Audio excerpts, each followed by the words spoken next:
Welcome everyone to the Sherlock and Pages show. Today we are very lucky. We are joined by David Abram, photographer, author, man of many interests, who has produced this book, Aerial Atlas of Ancient Britain, a beautiful object, and hopefully we can get some of the shots from this aerial atlas on the screen now so you can see just how many incredible photographs are included inside.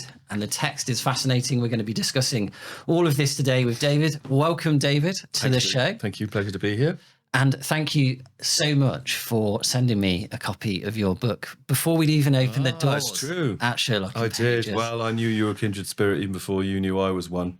I thought I'd drop one off as a welcome present. It's taken you a while to open it, though, but now you have. Well, I had a wonderful coffee going through this book, and I was slightly embarrassed going through it because it covered so much history, which I don't really know a lot about. Actually, I feel like my historical knowledge goes back to Roman Britain, and kind of before that, it's one big monolithic block. That's it. You and everyone else in this country, because we don't learn about it in school. History begins with the arrival of the Claudian legions in AD 43, and everything else that preceded that is terra incognita. Yeah. But that's the joy of it, because, you know, there's so much to discover, and the evidence of it is all around us. So it's a really interesting pursuit, because it's not historical. There is not much history. It's archaeology.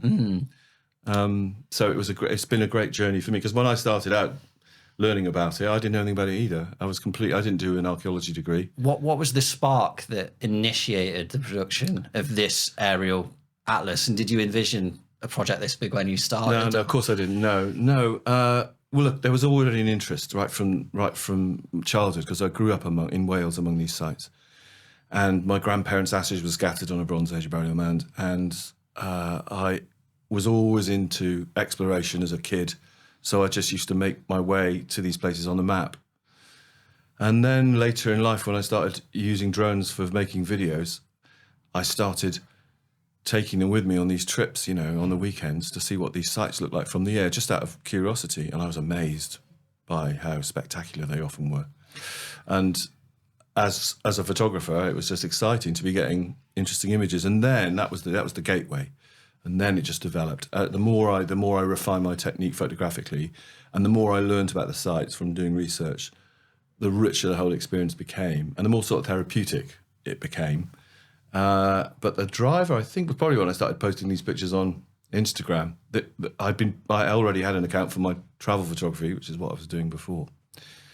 But as soon as I started dropping these pictures of stone circles at dawn, and Bronze Age burial mounds, and Iron Age hill forts, you know, the engagement levels were so high that I clearly was tapping into something that I didn't really understand, and it just grew from there. And eventually, Thames and Hudson, I suppose just before COVID, Thames and Hudson approached me to ask if I would be interested in doing a book. So I took the King's Shilling, and started on this madcap venture. There was a phrase, I think, that you wrote in the introduction. I think it's in the introduction where it mentions that there's thousands of these sites, tens of thousands of these sites. It made me think in my own upcoming book, I referenced there's 8,000 pre-Reformation churches. And everyone knows I love exploring my old churches, but it made me think, wow, there's this history all up and down the country, every corner and twist of the land. Pretty much. I mean, there are certain exceptions. I mean, the more developed parts of the country have fewer sites. So the southeast, there would have been huge numbers of sites. But the curious thing is not the number, it's how little we notice them. Oh, yeah. And that's the wonder. Once you switch on, once you start noticing them, as this book helps people to do, you start seeing them everywhere. Yeah. And that's transformative. Not just to be more aware of the existence of prehistoric sites and the presence in the distant past of people in the same landscape that you inhabit, but also start the developing understanding of why they positioned them in the landscape the way they did. And that's another whole journey, which is very exciting, very interesting, and that my book sort of follows, really. And so I'm hoping today that we can go through the structure of your book. So it's pretty roughly chronological, right? Yeah. going from the Paleolithic and Mesolithic. Yeah. So I'm not going to pretend to the audience that I know all of these phrases and exactly what they mean. Yeah. So I'm hoping that we can go through it. The epochs. The epochs. And we discussed before we started recording that we'd maybe pick out one or two. Because as I said to you before, when I was having this coffee, I started writing out on my notebook sites that I wanted to learn more about from you, and I realized we'd be here for about 3 or 4 hours just getting a summary. So if you could give us a quick insight into the first of those epochs that you cover, and then maybe we can pick out one site. So I followed this chronology because once I'd assembled this body of work, I had to decide how to organize it. And by that point, I'd learned an awful lot about these places. I'd read a lot of books during lockdown, and it had been a struggle. There weren't many books that traced the whole sort of arc of prehistory, right back from the distant past to the deep Paleolithic, right up to the arrival of the Romans. There are a few, but they're all in words. So I decided I would create the book that I needed and wanted at the outset, and I would use my pictures as stepping stones. So we divided it into the basic epochs, that have held sway in archaeology for generations, and it worked. There are only lines in the sand. There are no hard and fast boundaries, but it was convenient. So we started with the Paleolithic, the caveman era, which goes back literally hundreds of thousands of years. I mean, we were chatting earlier about Haysborough, in Norfolk. I mean, you have evidence there of early hominin presence going right back more than 700,000 years. Well, this was big news on BBC, right? Because this was discovered maybe 10 years ago or something. Yeah, that's right. They found some footprints literally in some eroding bedrock that have subsequently disappeared, and that were evidence of early hunter-gatherers weren't even modern humans. So extraordinarily old. So the Paleolithic is a vast span of time, the Ice Age. And the periods we're referring to are little interstadial segments within the Ice Age, sort of relatively short periods that last for tens of thousands of years, or in some cases just a few thousand years. That's kind of a whole separate subject. And of course, none of the sites look remotely like they did in the distant past, and they don't look like much from the air. So that section of the book is quite slim by necessity. The Mesolithic, similarly, I mean, once the Ice Age had passed and hunter-gatherers re-entered Britain. When's that, roughly, David? 12,400 years ago. Okay. And within a couple of decades, hunter-gatherers had crossed from using the Doggerland.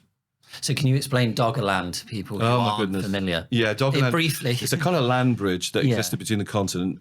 At that point, Britain was a peninsula of northwestern Europe. It was connected to what we now refer to as the continent. And people used that land bridge to enter.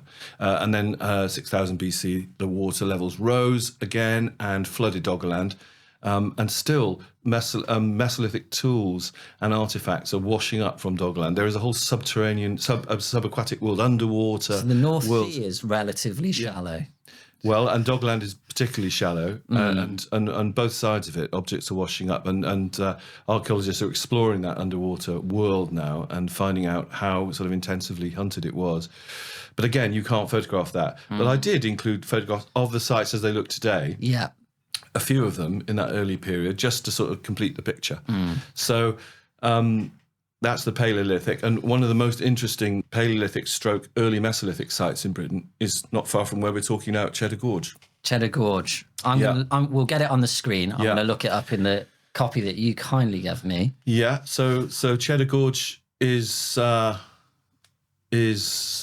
trench, a canyon. Of course, we've all been there and seen it from the ground. And as I understand it, people started inhabiting the caves, the limestone caves at the foot of the gorge, quite soon after the ice receded. So they were probably following wild horses on their migration routes, the hunters, and which is how they discovered these caves that had been inhabited thousands of years previously in the interstadial periods during the Ice Age.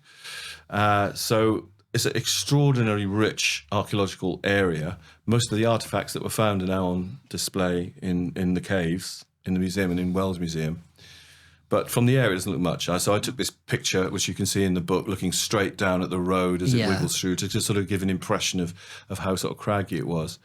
But so that's the Paleolithic. It was, and the Mesolithic was an era when people were hunting and gathering, Okay. so quite simply. Yeah. And they lived primarily in primal forest. Most of these islands were covered.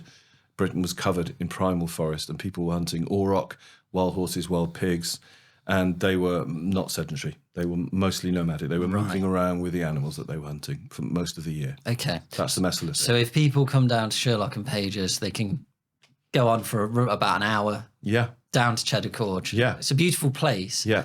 But like when you mentioned Haysborough, which is, it looks like it's Happisburgh. Happisburgh, yeah. But it's pronounced. Haysborough locally, Yeah. like a lot of English pronunciations. When I went there, I didn't have that ancient history in my mind. There's a medieval church I went to see, and I just wasn't thinking that. And so when I said I was embarrassed looking at this book, I just realised how much rich culture and history I'd kind of missed out on by just not having it inside me. That's it, and not knowing where to look. I mean, if you've missed the interpretive panel on the edge of the car park, you'd never know. Well, sometimes even if you see that, it doesn't hit home, Doesn't you know. chime, does Yeah, it? so that's probably why your Instagram started to, you know, really gather a lot of attention and the attention of Thames and Hudson. And so if people go down to Cheddar Gorge, then they can read the section on this and keep those stories in mind, which is a great service. Well, my book, each of the sites is accompanied by a concise 200 or 300 word potted account, description of it and what's significant about it, and how in what ways it illuminates the greater picture. So each of these sites forms a piece in the great arc of prehistory. Each of the sites was chosen because it contributes to that story in some way. So if you read the text, it will teach you how one epoch evolved into another. Okay. Although that's a simplified version, but it's all very based on archaeology. Of course. I mean, and I can only reference my knowledge of historic architecture. You know, one age, the boundaries are clearly not as they are in a book, and you have to simplify to a degree. But that's right. If we run forward from the hunter-gatherer stage, so Britain, this is after the Ice Age, right? Yeah. Britain is forested, hunter-gatherer, chasing migratory patterns of animals. What is the next epoch that you chose in this book? Well, it's the Neolithic, and then this is the great watershed in British prehistory. It's when farmers begin to arrive on these islands from France. We think in hide and tar boats, and archaeologists are still arguing over the nature of that migration, whether there were lots of French Neolithic herder farmers that arrived, or whether there was a small number and the technology and the techniques were taken up by the indigenous Mesolithic population, or whether there were small numbers, large numbers that migrated and displaced existing. Archaeologists are still very much arguing about that. The latest genomic evidence tends to point towards the diffusion idea, that where they arrived in larger numbers than had been previously thought and displaced the indigenous population. That seems to be what the latest genomic research indicates, but it's by no means a clear picture. In fact, it's likely that across the country we see both patterns. We see in some places relatively large numbers of French hunter-gatherers, farmers turning up. In other parts of the country, fewer in number, but they definitely came in waves from different parts of France, and they were looking for, continental Europe, I should say, and they were looking for quite specific conditions that almost replicated what they were used to. Now, we don't know why they came. We don't know what it was that provoked them to leave. Again, this is something that people argue about, but we know they came because they left evidence of their presence in the landscape, and also in the form of flint tools that we can discover that were distinctly different from the Mesolithic ones. And all this happened around 4000 BC, give or take. So that was a watershed moment. Yeah. They arrived with ceramic pots and domesticated animals and seed grain. This was all new, and they were using simple flint, mainly flint axes, to clear small patches of woodland, like forest gardens, in which they would raise emmer wheat and barley in a 3 or 4 month growing period. Is there an area of the British Isles where this is more common, or did they seem to diffused throughout the land? Well, we have evidence of Neolithic tombs in the southeast in Kent dating back to before 4000 BC. So the oldest accurately dated or reliably dated tomb is in the southeast. But there are also very early Neolithic tombs in the far northwest of Scotland. Right, okay. Again, archaeologists are still arguing about the chronology. I think in our lifetimes we will see a much clearer picture of the arrows of migration that occurred. But they were looking for places that they could herd their animals and grow cereal crops. And the Wessex chalklands here, the chalk rock that extends from the middle of the southern England all the way up to Yorkshire, the bottom right-hand corner of Britain, that provided the ideal conditions, good, well-drained, loose soils, on which they could grow emmer wheat and barley, and a ready source of flint for tools. And they thrived. I mean, population increased initially quite quickly. People probably continued to come in numbers. Quite what numbers, we don't know. So, I mean, the most accurate guesstimate is around about 250 a year. Right, okay. Individuals. Okay, wow. So it may have been a tiny number like that. It may have been a tiny number. What we do know is that this revolutionised the way of life in Britain in a way that was rare in prehistory. It transformed the way that people lived. Yeah. And within 200 or 300 years, the Mesolithic way of life had completely dwindled away. Although the Neolithic herders, because they were primarily herders living off their animals, although they did farm cereal crops, relatively small quantities, they were primarily herders. They weren't sedentary. They were also moving around. So their way of life wasn't massively different from the Mesolithic one. But the tools they used the technologies that they brought with them were different. And then crucially, the monuments that they created were radically new. And that's where my book really starts to take off. Yeah. It photographs these tombs and ceremonial enclosures, which archaeologists refer to as causewayed enclosures. The book really begins there, showing these in their settings, in their landscape settings. These are the earliest traces of these dolmens, cromlechs, these stone assemblages and tombs and ceremonial enclosures were the first enduring evidence of human presence on the landscape. So there's an increased cultural sophistication at this period and a serious advantage of those who have arrived and diffused their revolutionary agricultural techniques. Well, whether it diffused or whether it was taken up, or whether they just brought with them their way of life and the technologies they knew, we don't really know. But for sure, the impact on the landscape was much greater in the Neolithic period than it had been in the Mesolithic period. The Mesolithic period was long-lasting, 10,000 years or more, 12,000, 10,000, over 10,000 years, but it came and went, barely leaving a trace. Yeah. So this is almost a shift in early civilization, basically, on these islands. Where would you point to if you had to point to one site to kind of elucidate this point of the marks on the landscape? Well, I'm going to stick to the Cheddar Gorge thread, because all the sites that I'm going to use to exemplify the epochs are all within a few square miles of each other, and I do that for a reason that will become apparent later, because they are all linked up culturally. I think the Neolithic site that I love, that I've been visiting since the age of 11, and which I particularly like because it is invisible from the ground virtually, and yet dramatic from the air when you put a drone in the sky at the height of a hovering kestrel. These extraordinary circles, 4 circles, 110 metres across, on the Mendip Plateau, just above Cheddar Gorge. So this was the place where the limestone bedrock was riddled with cavities, worn by acidic rainwater, and that water would drain underground to an invisible river that flowed underneath a coombe near Priddy, and where it re-emerges briefly in the form of a spring. It's very important for Neolithic people. Yeah. A source of clear, clean water, and then it would disappear. It disappeared again and flows under Cheddar Gorge and out the mouth of the gorge, and people monumentalized this early on in the Neolithic, with various tombs overlooking the source. But the thing that really interests me is right up there, the sort of spongy bit of the plateau was where they sighted these 4 circles, 3 of which are still visible, and they are absolutely amazing. They are breathtakingly beautiful, and they look like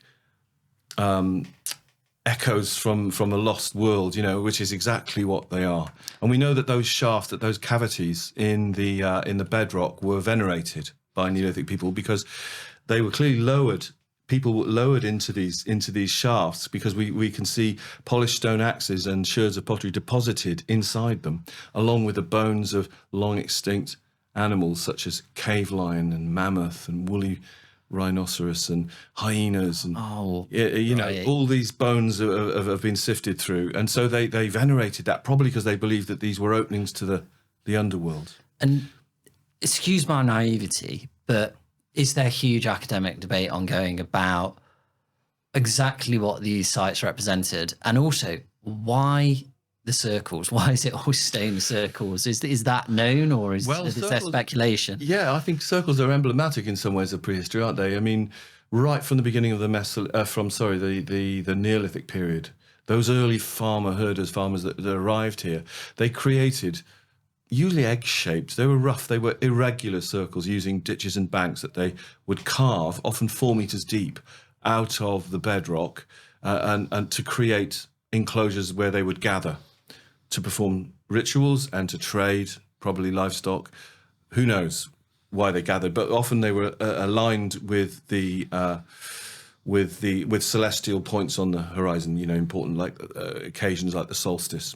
So it would suggest that's why they gathered at certain times of year. Why the circle? Because the world around us is circular. The horizon's a circle. It may also reflect people's belief in the nature of time as being circular rather than linear, as it appears to us now, as we construe it. There's a lot of evidence for that. So from these causewayed enclosures over 1,000 years, people then developed ways of drawing more perfect circles. Around about 3000 BC, when Stonehenge was originally carved from Salisbury Plain. And the pretty rings that I'm talking about now, these wonderful 4 circles, which 3 of which are in a very clearly defined axis, those circles are contemporary with Stonehenge. And right. They were the beginning. They were prototypical henges, and then people in other parts of the country erected large stones, including nearby at Stanton Drew. They would stand up stones to represent the ancestors. So Stonehenge is Neolithic. Neolithic, and late Neolithic, yeah. So that suggests quite a high degree of sophistication. I think Stonehenge has always been so famous, not only for its visual impact, but that question, how did they do it? Because it's correct that the stone is actually from modern day Wales, right? And it's been moved over. Some of the stones, some of the early stones came from Wales. The blue stones are much smaller than the great trilithons that we associate with Stonehenge. They are a particular sort of stone called sarsen that originated in large boulders further about 20 miles, I think. Gosh, you're going to be bombarded with people correcting you. Yeah. But I don't know. But north of Stonehenge, across the Vale of Pewsey, there's a big source near Avebury. There's a big source of sarsen, and there's a particularly hard rock. Okay. And these things would lie in the ground, and just protruding above ground, and they were dug out and then dragged and worked in situ. So those are the trilithons, and that was all going on centuries after the original Earth circle ditch was dug and the blue stones appeared. Stonehenge went through various phases of reconfiguration, and at various points the blue stones were moved and the sarsens were brought in, these enormous towering blocks. And that occurred right at the end. It was the last hurrah of the Neolithic, really, pretty much. And so does this suggest a high degree of dialogue between the peoples on this island, and maybe great pilgrimages and homages to other tribes and groups? All those things. I mean, the trouble is, what we know for certain and what archaeologists know for certain is quite limited. Yeah. Because they are empirical and they will only publish and assert what they know to be true. But it does beg speculation because it suggests the existence of pilgrimage, doesn't it? And that's where I sort of start off, really. I read the archaeology and I like to speculate, not wildly, but I mean, I like to read the runes. I like to imagine how it might have been, you know. But having said that, it's incredible to me. One of the biggest surprises with all this was finding out how much archaeologists have discovered, because we don't learn it as a rule. For some reason, even though we live all around this stuff, we're not taught it in school. And when you go to read the archaeology, it's amazing the level of knowledge that's there. You know, it's extraordinary, and that's what you find in my book. I've distilled it down to the most interesting bits, your most easily assimilable.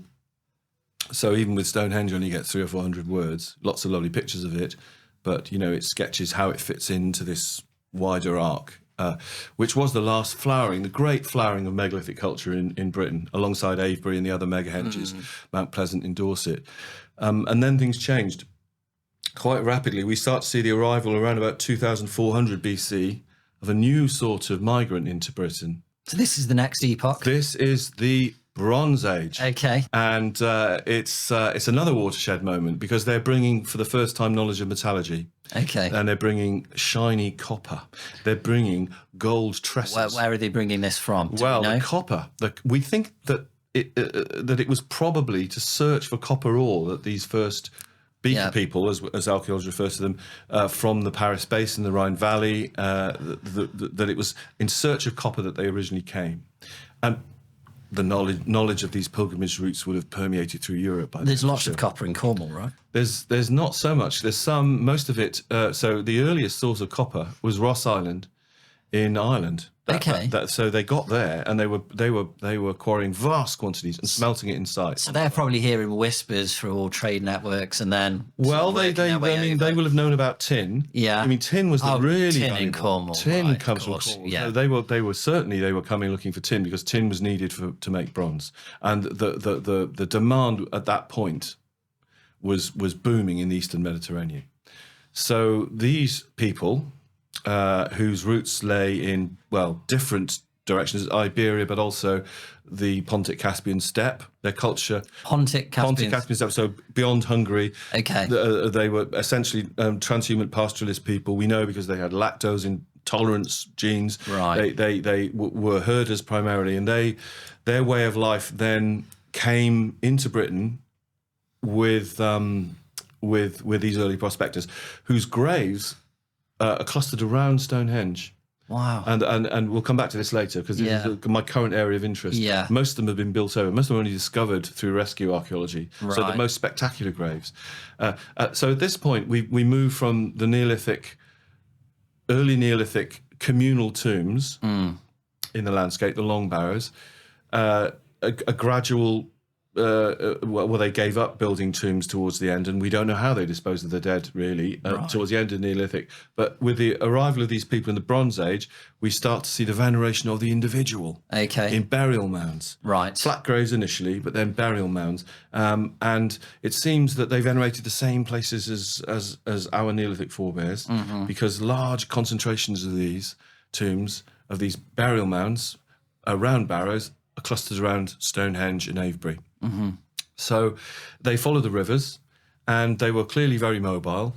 They were taller, they were fairer skinned, they were lighter haired, and most of us that live in these islands now, our genetic ancestors originate in those people. Okay. There was a huge turnover in population after their arrival. Within 3 centuries, the Neolithic people, who were darker, we think, darker skinned, darker haired, were replaced, it seems, or they appear to be in the archaeological record anyway, by these incoming beaker people, Bronze Age people, and they then developed their way of life on the Wessex chalklands, and that's why we see the spread of these burial mounds all over Britain. And their main advantage was they just had so many more tools at their disposal, and that must have changed their societies fundamentally. Well, I'm not sure they had many more tools. They clearly had a different set of cultural beliefs. We can see that from the fact that they were not building megalithic monuments. Yeah. They didn't build these enormous sites.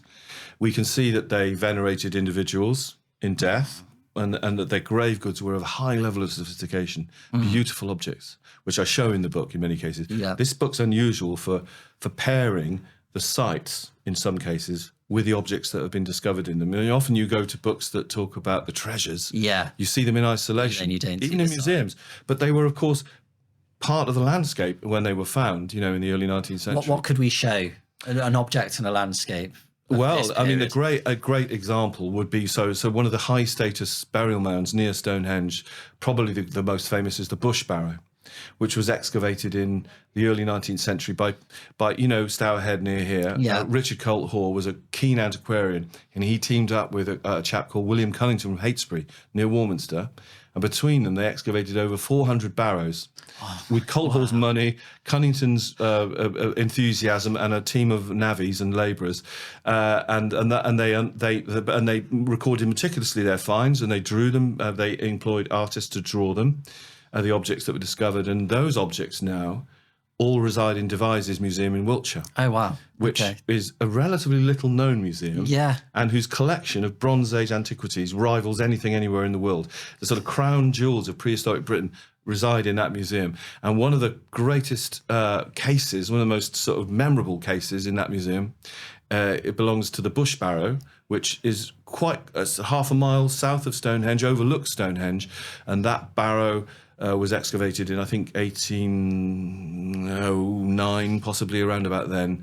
And it yielded some remarkable objects, including a lozenge, a breastplate, a diamond in shape, inscribed with these fine lines, which you can see in the book, that replicate the solstitial axes of Stonehenge, meticulously. So the angles were very accurate geometrically.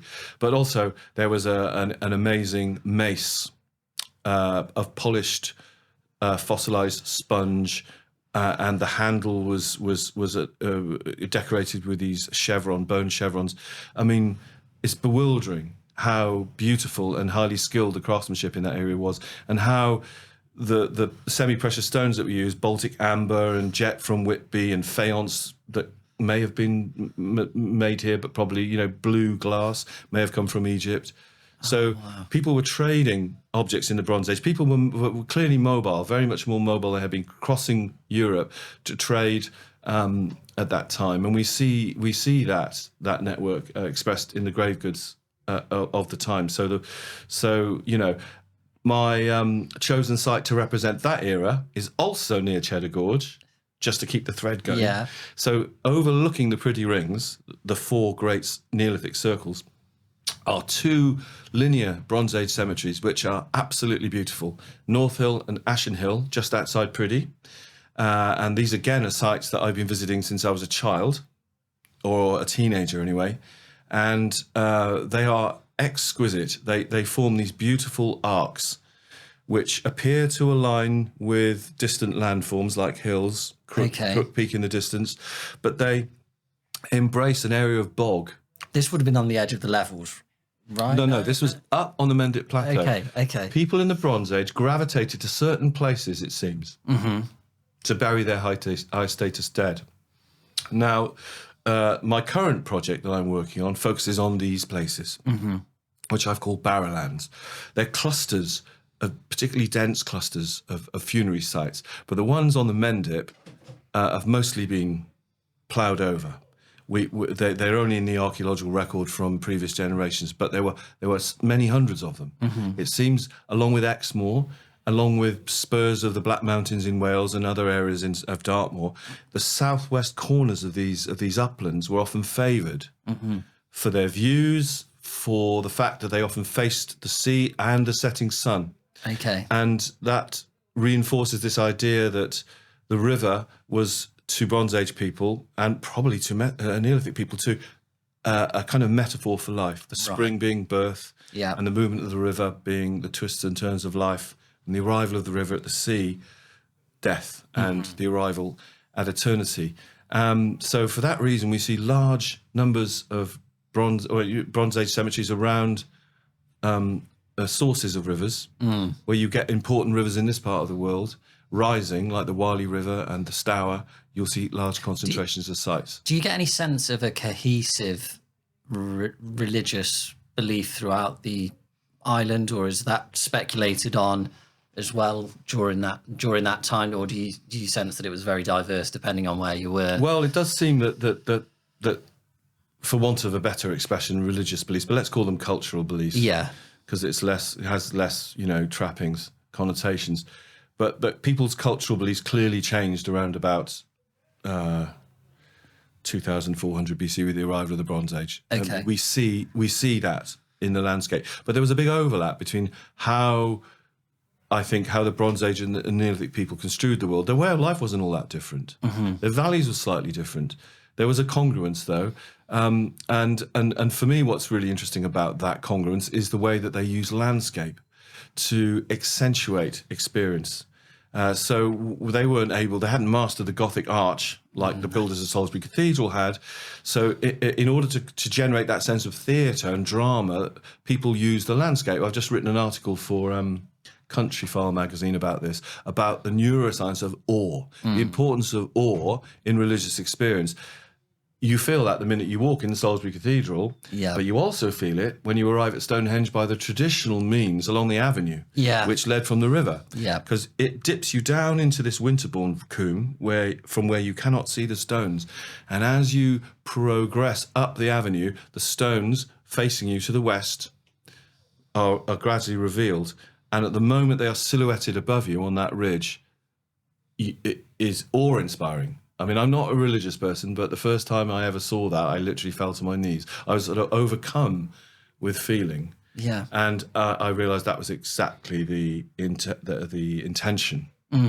So they were using the landscape, the topography, the slope of the hill, also the relationship between that place and the river, because we know that the river was the connector between Durrington and the Woodhenges and the land of the living, where all the feasting took place at the solstice, and the stone circle at Stonehenge, the connection between the two, which was the domain of the ancestors, the connection between the two we now think was the river, was the water. I do think we lack that sense of awe so often in our lives. And I want to get onto a question about where maybe people should consider visiting to feel a taste of that. But before we do that, I want to complete the chronology. So we go from the Bronze Age. Yes.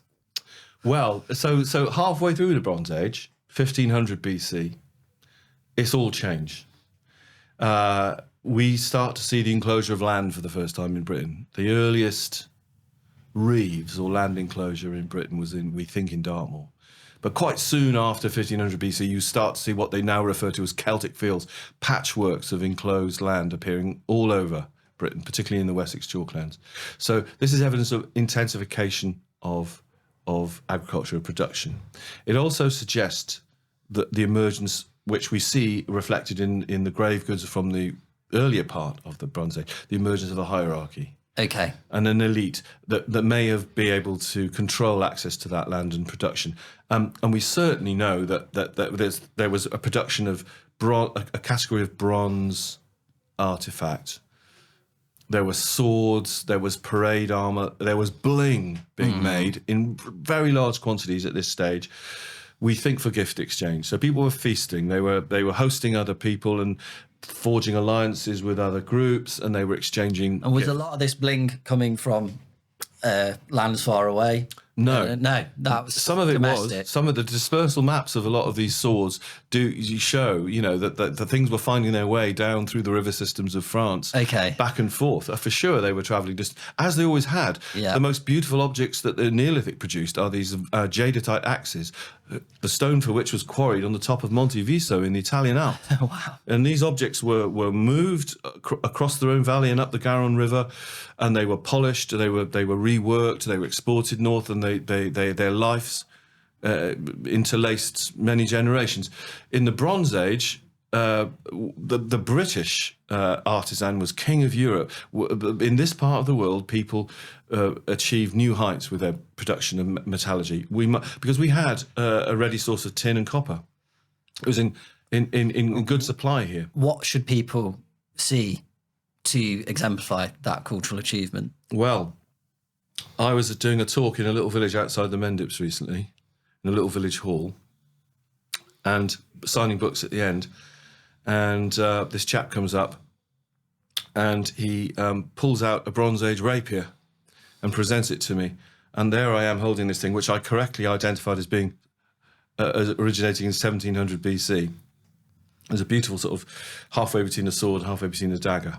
So these items were things of great... Where did he get that? Where did he get it? Right.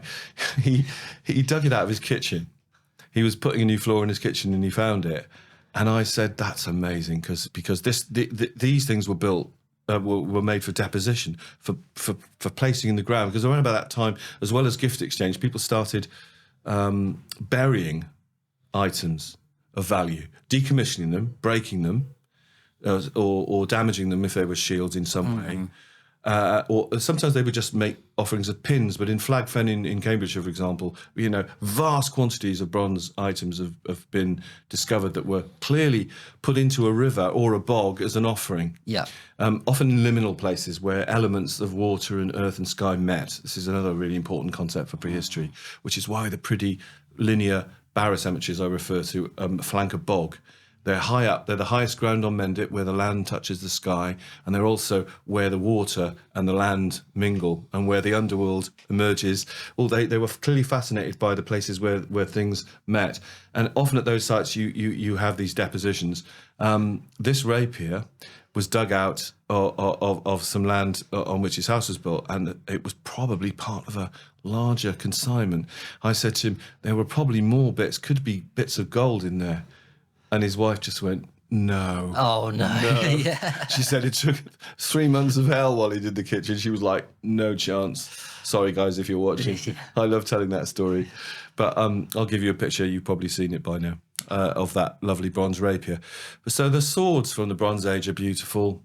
But more than anything else, Luke, it's the gold work.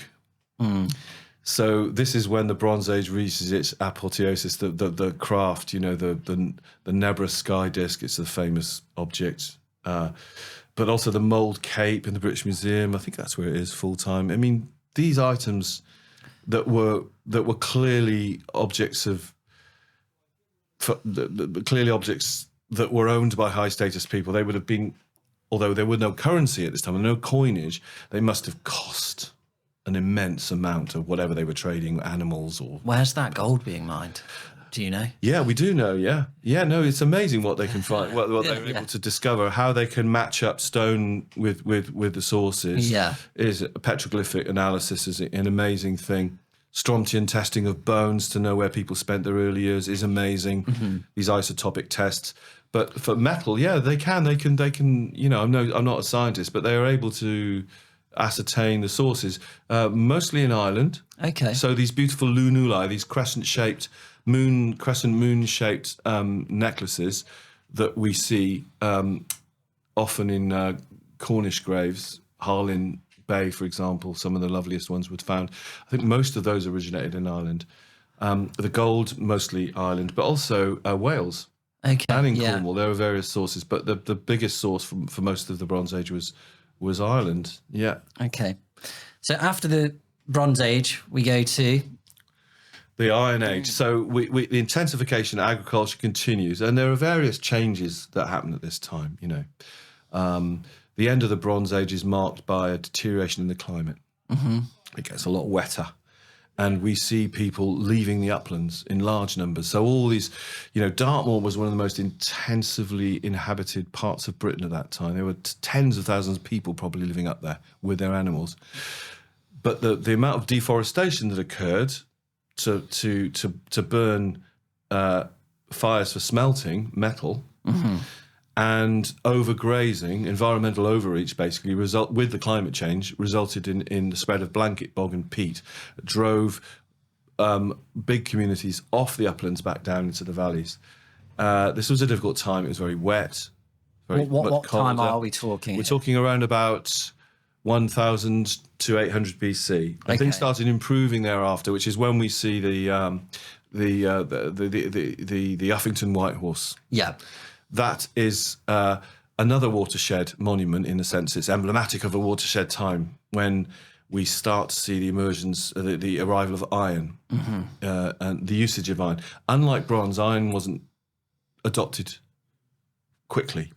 Bronze, the use of bronze and knowledge of bronze casting spread like wildfire, and Britain and the British casters mastered it really quickly. Iron was taken up really slowly because it involved a lot more effort. It wasn't very sexy. It needed to be whacked and it took a lot of work, but it was widely available. The raw materials for making iron occur pretty much everywhere. And once the techniques had been mastered, the advantages became apparent very quickly. And the main advantage was it gave them the ability to build harder, more durable tools that could be reworked. They weren't as brittle as bronze ones. Bronze is not very good to make axes with. The axes look great, but they break, and they can't then be reworked. They have to be resmelted. So iron had a dramatic impact, more than anything else, on the environment, because it enabled people to clear more land for agriculture. And what we see then is the need for people to manure that land to cultivate. So the rise in number of sheep, and that led to a rise in the rise in population. The population spiraled, and that's probably the main driver behind the emergence of hill forts, because those are the earthworks. Those are the features that are emblematic of the Iron Age, and they seem to suggest conflict, don't they? I was about to say those for safety and protection and defence. Yes. Initially they started out as quite small, and they would have been places where satellite farmsteads and settlements would have stored seed grain in the earth or in granaries.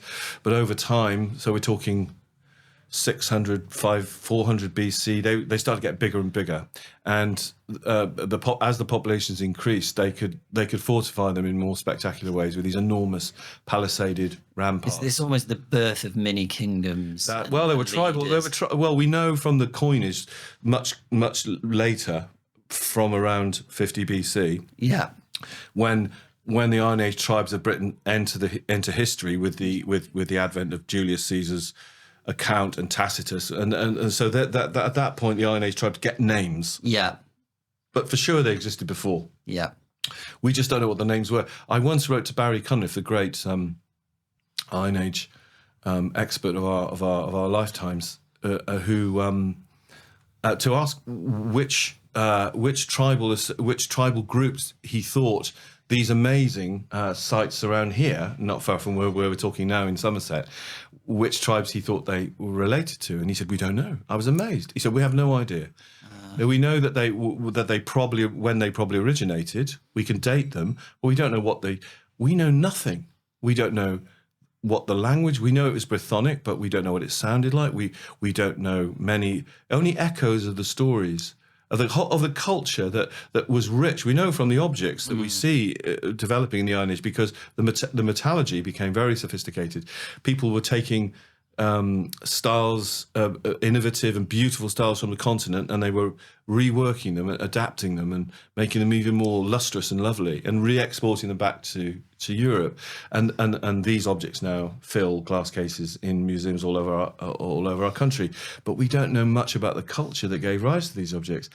It kind of disappeared without trace with the arrival of the Romans. But where can we go to let our imaginations play and get a feel for one of these hill forts? I mean, they're in everywhere. the southwest. There are so everywhere. many. They're everywhere, all over Britain. They're all over Britain, and they take different forms. Even in the southeast, there are some in Norfolk. You get these amazing.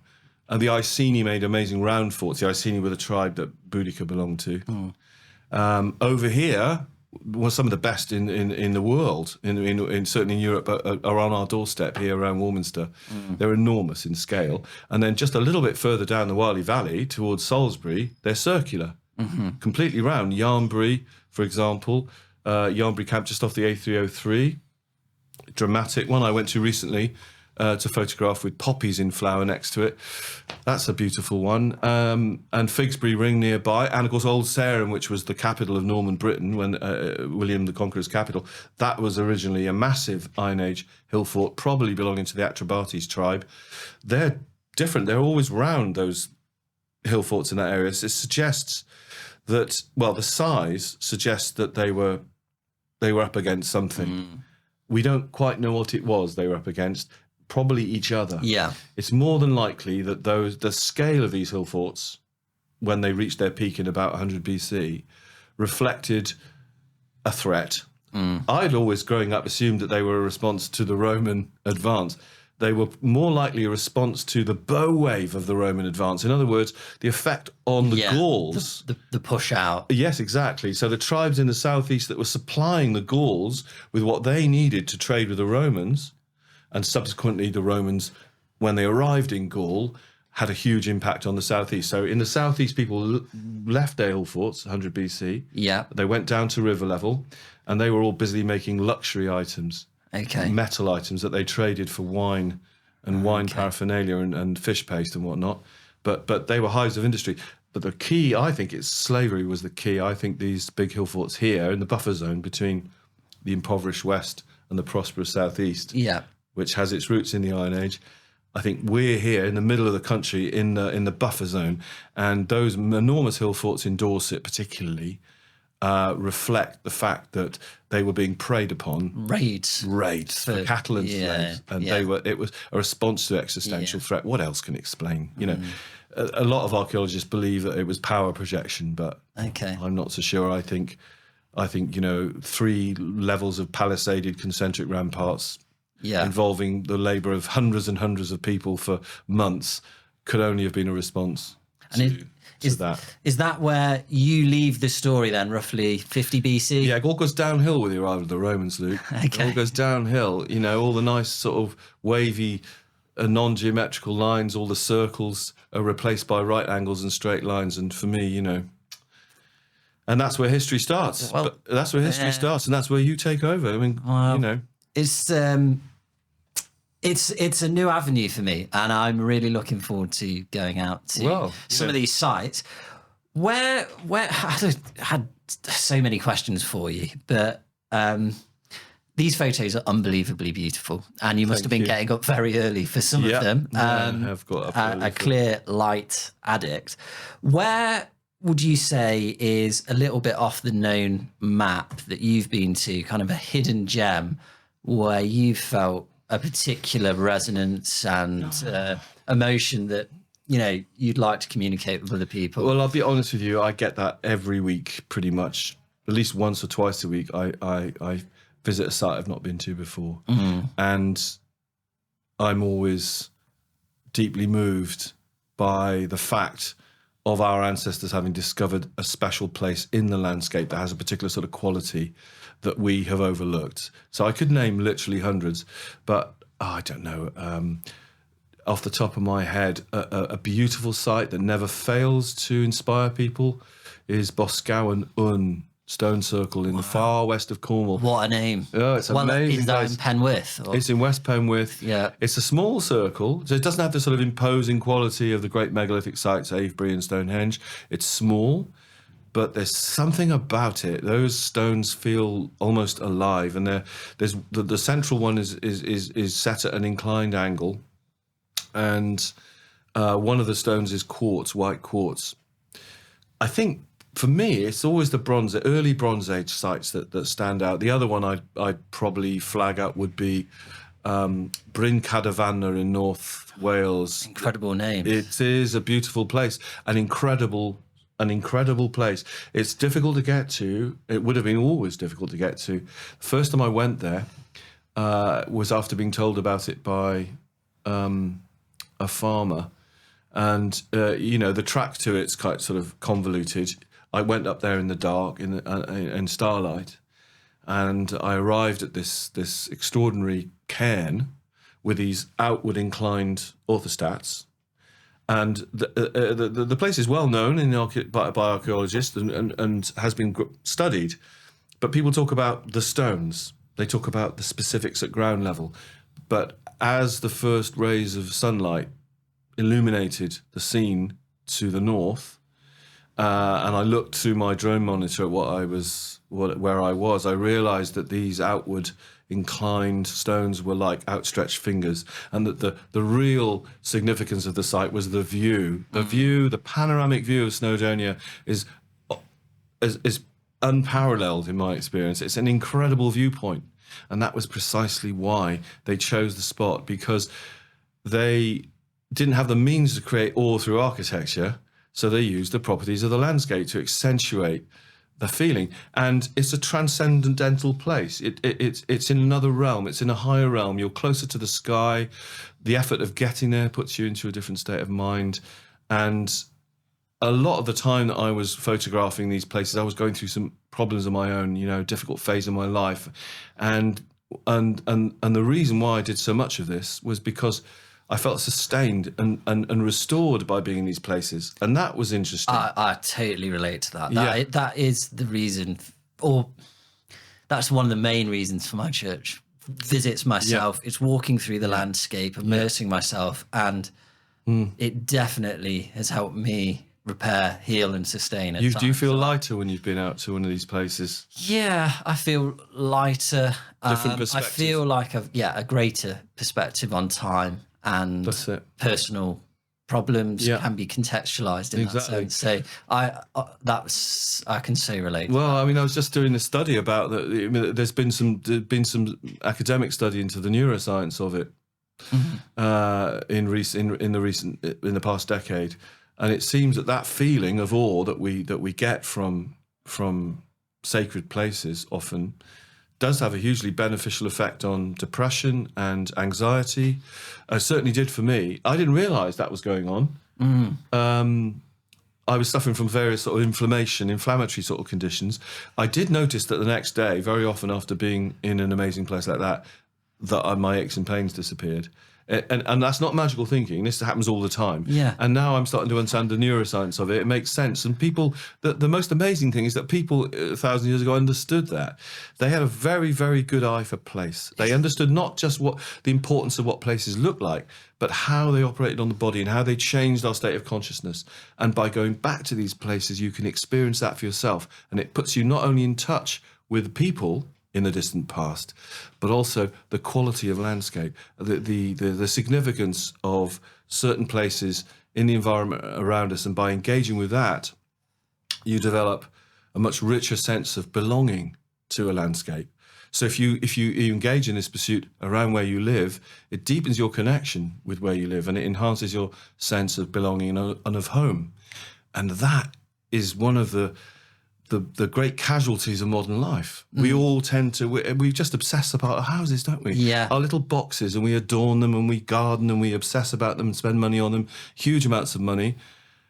In the distant past, they didn't, but they did venerate the landscape around them. That they Far greater wealth. Well, there. Yeah. The only thing is, a lot of that land is now relatively inaccessible.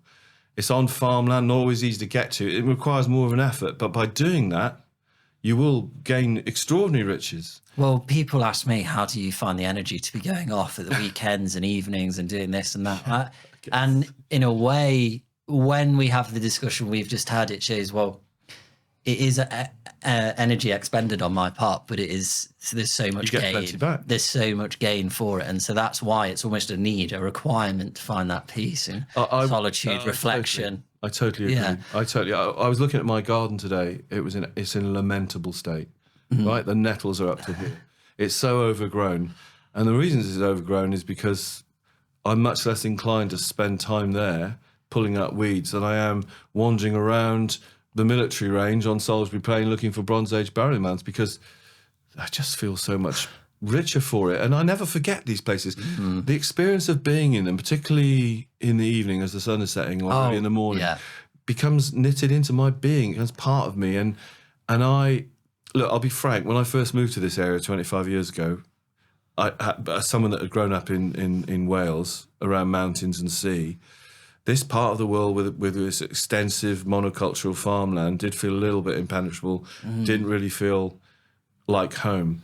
But having visited so many of these sites and learnt about the landscape, about the courses of invisible rivers, about places where interesting rock outcrops that I didn't know, about places that would have been the best routes across high ground, through having learnt about the landscape, through discovering these sites, my bond with it has become much, much deeper. And now I would struggle to live somewhere else.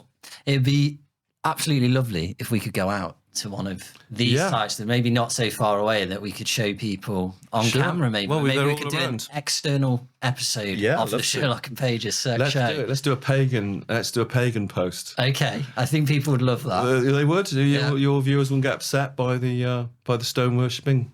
No, I think it's all not a religious inheritance. You probably won't like that. Spiritual inheritance. Spiritual inheritance. Well, it's all part of a continuum. Yeah. The way I see it, the churches and cathedrals were, I mean, not that dissimilar in a sense to Stonehenge. That's going to cause some ripples, isn't it? But I think these monuments were all responses to a common human need, which is to feel awe. Well, let's explore that idea in the field. Before we leave, I wanted to ask. Alice Roberts wrote the foreword to this book. She did. Beautiful object, just to remind everyone, which will be on sherlockandpages.com for you, which would benefit me and David. Yes. So you are encouraged. But yeah, how did that come about? Alice Roberts, for anyone who doesn't know, who's outside the UK, very famous and personable historian now. That's a bit of a coup to have that on the front of the book. Wasn't I lucky?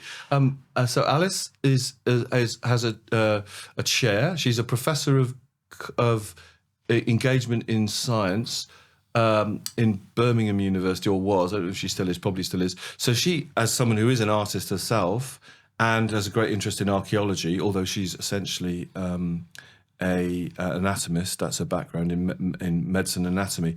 She has an abiding interest in archaeology, and she's interested in artistic responses to archaeology. And I think that's how I appeared on her radar. She saw my work on Instagram and reached out when she heard that I was doing a book and offered to write the foreword. Wow. Which was great because she was top of my list of people to ask to write the foreword. And she wrote a fantastic piece. I mean, honestly, Luke, I mean, for those of you, your viewers, to get a sense of the emotional and spiritual dimension, is they do no better than to read the foreword, because Alice completely got it. She clearly felt the significance of the photography and of that perspective, and she wrote this lovely piece about how walking the land and walking in the footsteps of ancestors has always been something deeply important to her. Well, that is incredibly kind of her as well. Very kind. I wish that these people would reach out to me on Instagram. Well, Alice, if you're watching, I'm really grateful. No, I mean, I was really lucky, and as a huge admirer of her work, you know, I mean, she now writes fantastic books, really accessible and expert books about archaeology in a way that's quite novel. And I would advise people to, if they've got an interest in, particularly the period we've been talking about, to pick up her book Ancestors. Yeah, which is the first in a trilogy that she's done on prehistory. It goes right from the prehistory all the way through to the medieval era. But I particularly loved the one on this period, you know, on prehistoric period. Well, I tell you what we'll do as a response to that. We'll put out a newsletter with your book and some of Alice's, and maybe some other prehistory recommendations from the shop. And we'll also do that in the shop, of course, as well. Great. And I feel like this is a conversation that I'm looking forward to continuing. Yes. Let's go out to a site and let's learn about future projects in years to come. But why not? They're all around us, Luke. They're just, in fact, you know, we're literally a stone's throw away from a river that used to have a big prehistoric tomb sitting above it. Did you know that? I did not. Only one chunk of this tomb remains, allegedly in part of the housing estate on the other side of the river there. I have never managed to find it, but these places are all around us, and by going back to them, we can rediscover where we really live, the essence of where we live that's been layered, and that's great. Well, thank you for your patience with me on lending me a copy of your book and giving me enough time to set up Sherlock and Pages and really get into it. But I'm glad we've gone through that today, and it can reach many more people, I hope. And yeah, thank you very much, David. You're welcome. Nice to chat about these things. I look forward to our expedition. Okay. To a site near us sometime soon. Let's see where we get to. Okay. Thanks, David. You're welcome. Goodbye.